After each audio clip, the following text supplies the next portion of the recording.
I did think, though, Brazil were getting right close to where we expect them to be. I know it was only Scotland, but this is a team, Brazil, that look like they're trending in the right direction.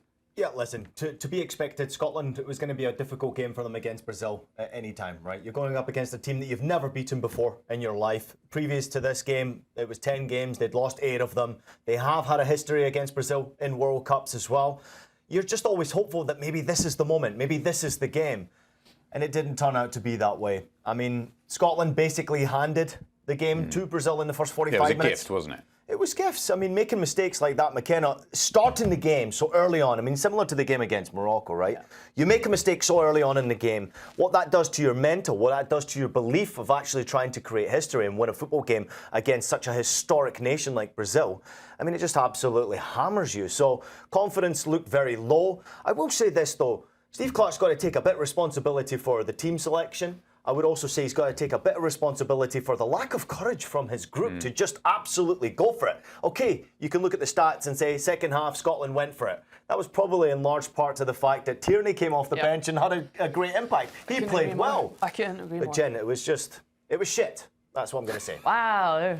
We can say that? Yeah, you can. Nice. Yeah. You said worse than that before. The lack of creativity. You can defend as well as you want all day long and, you know, give gifts and get away with it or not get away with it. But I think I was just really disappointed with the lack of creativity in the final third. I think for all of Shanklin being the player he is, you know he's going to drop to get on the ball. He's not going to stretch the line, so someone else has to do that. I would have maybe assumed that would have been a Gannon Doak, but still didn't quite happen. And you're spot on. I thought Kieran Tierney was that one level of trying to beat a player, at least getting balls into the box. It might not have been the perfect ball into the box, but at least trying to make something happen.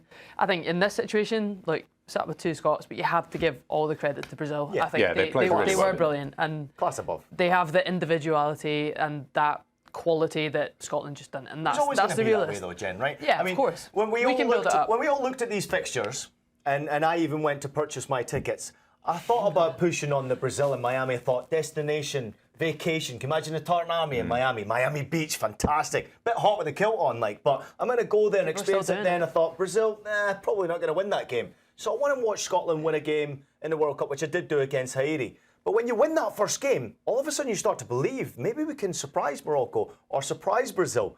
We weren't good enough against Morocco, albeit a better performance than we did do against Haiti. And this was not good enough, full stop. For Scottish fans who obviously invested a lot coming to the World Cup, I would have expected a bit more effort and certainly a bit more quality from the Scottish players and certainly from the manager as well when it comes to team selection. How good was Vini Jr today, Jen, though? I mean, continuing the trend we saw in the first couple of games, he scored in both of those 2. But today, I mean, he could have scored 5. Yeah, look, the first one, we don't need to talk about it anymore because it was a gift. But just the timing of his runs into the box, his 1v1 ability is obviously one of the best in the world. That's why he is and plays for the club he does. He just has that flair that Brazilian players have, right? They have it in abundance across the front line. Cunha as well did really well for the finish. But whether a player like that, you either create your own luck with the activity, or you draw other players. Because defensively you're so worried about the class that he has that you double up or you triple up on him. That he was brilliant, and what a tournament he's having. First 40 minutes, we were sort of thinking, is he carrying this Brazilian team? Because they're not obviously where they were before, but he massively stepped up. And I know he scored in the first game, Ian, when Igor Thiago was leading the line, not Cunha. But I just think he looks so much more comfortable playing, not alongside, because he's not up front with him, but playing in and behind and moving around. Someone like Cunha, he matches up much better with Vini Jr than Thiago did. Yeah, listen, he's on fire right now, right? Let's not forget that this has been a struggle sometimes for him to be able to perform for Brazil. And I'd love to hear comments of what people think about his performance today and how important he is going to be for Brazil, obviously, going throughout this tournament. When you score 5 goals in a FIFA World Cup, it's amazing, right? What an achievement for him. Obviously, you mentioned some of the names, Romario, Zico. They scored, 5 goals in a World Cup, and he's already matched that with this, obviously, terrific form that he's in. But the stat that stood out to me, he's now scored 40% of his goals for Brazil in the last 3 weeks. He scored 5 of his 12 goals for Brazil in the last 3 weeks, obviously building up to the World Cup, starting to find his form. After coming off the back of a disappointing season with Real Madrid, where they won nothing, and they were poor, Real Madrid, and Vinicius Jr wasn't at his best, criticised heavily, obviously question marks about his future. he's turning up for Brazil. And Brazil have this history of being able to make something magical happen at this tournament. They do, but they need their best players playing well. I'm intrigued to see how Brazil get up against better opposition. Oh, yeah. I will say, because their movement. I'm looking at Scotland's back line when they're anyone who drops into midfield, Scotland player following, huge gap in the back line. Yeah.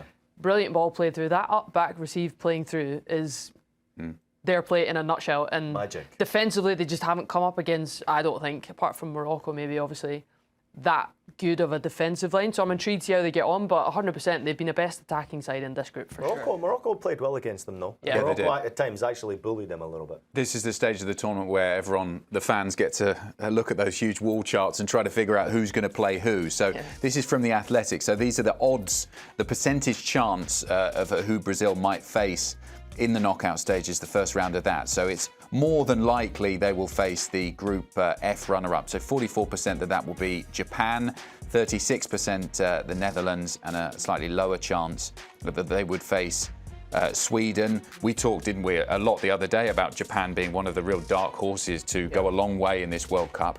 But to be honest, you'd say that all three of those teams could trouble Brazil, Jen. Yeah, for sure. But I still think Japan are by far out of three, the more structured, the more disciplined, the more organised. But I will say the one team that I think can disrupt that are Brazil in terms of their, again, creative flair, movement, interplay where one stretches, another one drops into the space. They do it so well. And potentially if Rafinha is not a huge hamstring injury, he might be back for those games, we'll see.